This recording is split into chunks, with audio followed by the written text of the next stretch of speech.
আসসালামু আলাইকুম।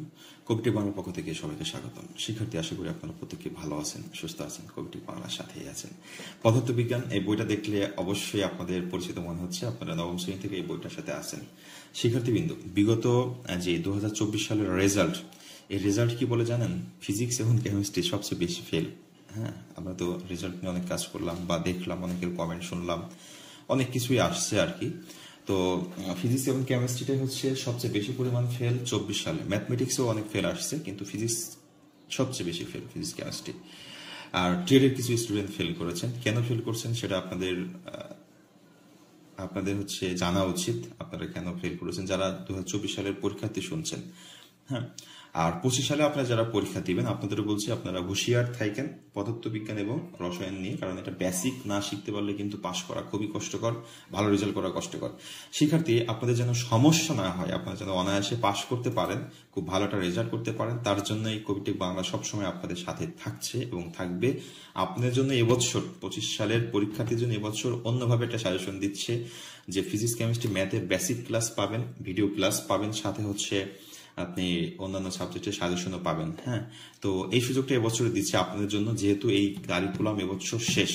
আমি চাচ্ছি এই কারিকুলামে যারা আপনারা পরীক্ষা দিচ্ছেন সর্বোচ্চ ভালো একটা রেজাল্ট করে যাবেন। আমার চ্যানেলের সাথে আপনারা যারা থাকবেন, যারা স্পেশাল সাজেশনটা বা কোর্সটা নেবেন। শিক্ষার্থীবৃন্দ, আপনারা জানেন যে আপনাদের ক্লাস 10-এর দশম শ্রেণীতে আপনাদের এই অষ্টম অধ্যায় থেকে শেষ পর্যন্ত আছে। ইতিমধ্যে অষ্টম অধ্যায়ে আমি অনেকগুলো ক্লাস শেষ করেছি। হ্যাঁ, আজকে নবম অধ্যায়টা আমি একটু দেখাবো। 242 পেজে চলে যাচ্ছি। আর একটা কথা বলি, আপনারা যারা এই মুহূর্তে আমার চ্যানেলে জয়েন করেছেন, অবশ্যই চ্যানেলটিকে সাবস্ক্রাইব করে বেল আইকনটি অন করে রাখবেন। হ্যাঁ, কারণ হচ্ছে পরবর্তী সকল প্রকার ভিডিওর আপডেট যেন সবার আগে পেয়ে যান। ওকে শিক্ষার্থীবৃন্দ, তো দেখেন আমরা ইতিমধ্যে আলোর প্রতিফলনে কিন্তু এগুলো ক্লাস একটা করে ফেলেছি। আপনারা জানেন যে এটা করেছি, এটা একটা বেসিক ক্লাস আমি আপনাদের দিব হোয়াইট বোর্ডে। হ্যাঁ, তো এরপরে আমি যেটা আপনাদের দেখাবো আলোর প্রতিসরণ। আলোর প্রতিসরণ, আলোর প্রতিফলনটা অনেকে মিলিয়ে ফেলে, সংজ্ঞা আসলেও উল্টাপাল্টা করে ফেলে। তো আলোর প্রতিফলন আর প্রতিসরণ কি? আলোর প্রতিফলনটা হচ্ছে কোথায় বাধা পেয়ে আবার ফিরে আসে, কিন্তু আলোর প্রতিসরণটা হচ্ছে বাধা পেয়ে ফিরে আসে না, সে গতির পথ পরিবর্তন করে ফেলায়, দিক পরিবর্তন করে। আচ্ছা, আমরা একটু আসি, একটু খেয়াল করেন। দেখেন এখানে লেখা আছে আলোর প্রতিসরণ। এটা আপনি একবার এখান থেকে জাস্ট রিডিং পড়া শুরু করবেন। রিডিং পড়ে এখানে যা যা আছে একবার রিডিং পড়বেন, আপনার মেধাটা বিকাশিত হবে। হ্যাঁ, আলোর প্রতিসরণ দেখেন এই জায়গাটা একটু খেয়াল করে দেখেন। হ্যাঁ, এটা হচ্ছে প্রথম মাধ্যম আর এটা হচ্ছে দ্বিতীয় মাধ্যম। এই জায়গা থেকে একটা রশ্মি এই বরাবর আসলো, তাহলে সে এদিকে চলে যাওয়ার কথা ছিল বাধা পেয়ে, না যে সে কি করছে এদিকে চলে আসছে, মানে ভিতরে আসছে। তাহলে তার নর্মালি যাওয়ার কথা ছিল এই বরাবর, কিন্তু না যে সে এই বরাবর আসছে। এই যে দিক পরিবর্তন হলো, এই ঘটনাটাকে বলা হয় আলোর প্রতিসরণ। তার মানে আলোক রশ্মি এক বিন্দু থেকে, এক মাধ্যম থেকে অন্য মাধ্যমে যাওয়ার সময় দিকের যে পরিবর্তন করে, এই দিক পরিবর্তন করার ঘটনাকে বলা হয় আলোর প্রতিসরণ। আলোর প্রতিসরণের দুইটা সূত্র আছে। দেখেন, প্রতিসরণের দুই সূত্র হচ্ছে আপাতন রশ্মি এবং লম্ব দিয়ে আমরা যে সমতল কল্পনা করে নিয়েছি, প্রতিসরিত রশ্মি সেই একই সমতলে থাকে। আরেকটা হচ্ছে প্রতিসরণের দ্বিতীয় সূত্র হচ্ছে প্রথম মাধ্যমের প্রতিসরণাঙ্ক n1, দ্বিতীয় মাধ্যমের প্রতিসরণাঙ্ক n2। মানে হচ্ছে আপাতন কোণ θ1 এবং প্রতিসরণ কোণ θ1 যদি সমান হয় তাহলে আমরা n1 sin θ1 সমান n2 sin θ2 পাবো। তার মানে আপাতন কোণ আর আপাতন কোণের সাইন আর প্রতিসরণ কোণের সাইনের অনুপাত সবসময় সমান হবে। এটা হচ্ছে আলোর প্রতিসরণের দ্বিতীয় সূত্র। এরপর আপনি এখান থেকে জাস্ট রিডিং পড়বেন, এগুলো একটু দেখবেন যে এদিকে আলো এসে এদিকে চলে আসলো, কেন আসলো? এটা হালকা মাধ্যম, এটা ঘন মাধ্যম। তার মানে হালকা মাধ্যম থেকে ঘন মাধ্যম আসার সময় আলোক রশ্মি একটু নিচের দিকে বেঁকে আসে, মানে এটা যদি অভিলম্ব হয় তার মানে অভিলম্ব দিকে সরে আসছে।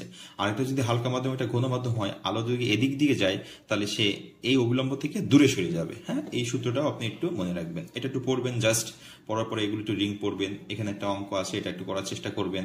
হ্যাঁ, এখানে দুইটা চিত্র দেখতে পাচ্ছেন, একটা বাতাস, একটা ভিন্ন মাধ্যম, বাতাস ভিন্ন মাধ্যম। ওই যে আগে যে সূত্রটা পড়লেন ওই সূত্র দিয়ে এটা হয়ে যাবে।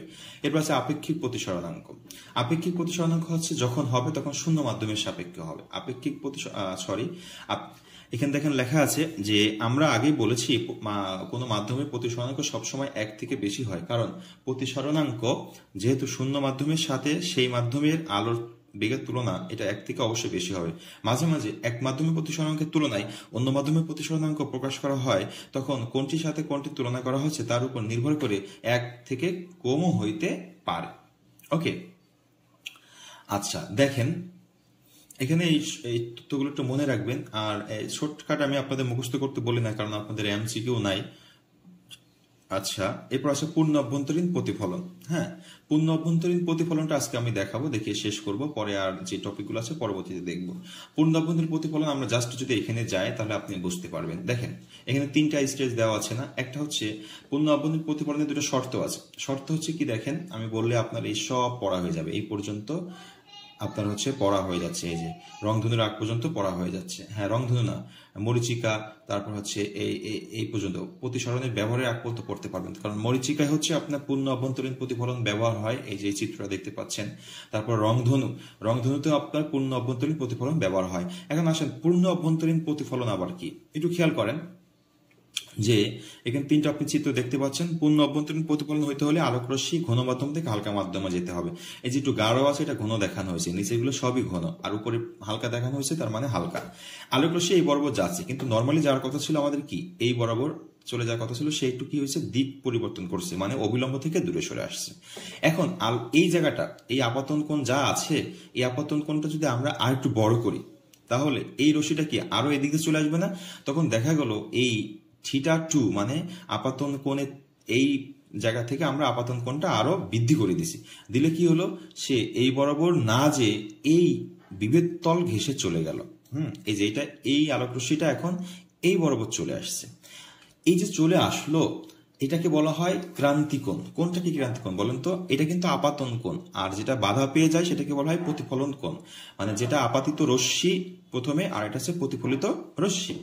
তাহলে এখানে যে কোণটা তৈরি করছে এটাকে বলা হয় ক্রান্তিকোণ। এই অবিলম্বের সাথে একটা কোণ তৈরি করছে, এটাকে বলা হয় ক্রান্তিকোণ। আর এখানে যে 90 ডিগ্রি কোণ তৈরি করছে, তার মানে প্রতিফলন কোণ যখন 90 ডিগ্রি হবে, তার জন্য আপাতন কোণকে বলা হবে ক্রান্তিকোণ। এখন দেখেন এই আলোক রশ্মিটা যদি আরেকটু বাড়ান, তাহলে কি সেটা এই বরাবর যাবে না এই বরাবর চলে আসবে বলেন তো? সে এই বরাবর চলে আসবে। তার মানে ক্রান্তিকোণের চেয়ে যদি আপাতন কোণ আপনি আরো বড় করেন, তাহলে প্রতিফলিত রশ্মি বিভেদ তলে বাধা পেয়ে আবার প্রথম মাধ্যমে চলে আসে। এই যে প্রতিফলিত রশ্মি প্রথম মাধ্যমে বাধা পেয়ে আবার প্রথম মাধ্যমে চলে আসলো, এই ঘটনাকে বলা হয়েছে পূর্ণ অভ্যন্তরীণ প্রতিফলন। ওকে, এই হচ্ছে আপনার বিষয়। এখন এখানে আপনি সব পড়বেন, এগুলো একবার রিডিং পড়বেন, আপনি সব বুঝতে পারবেন।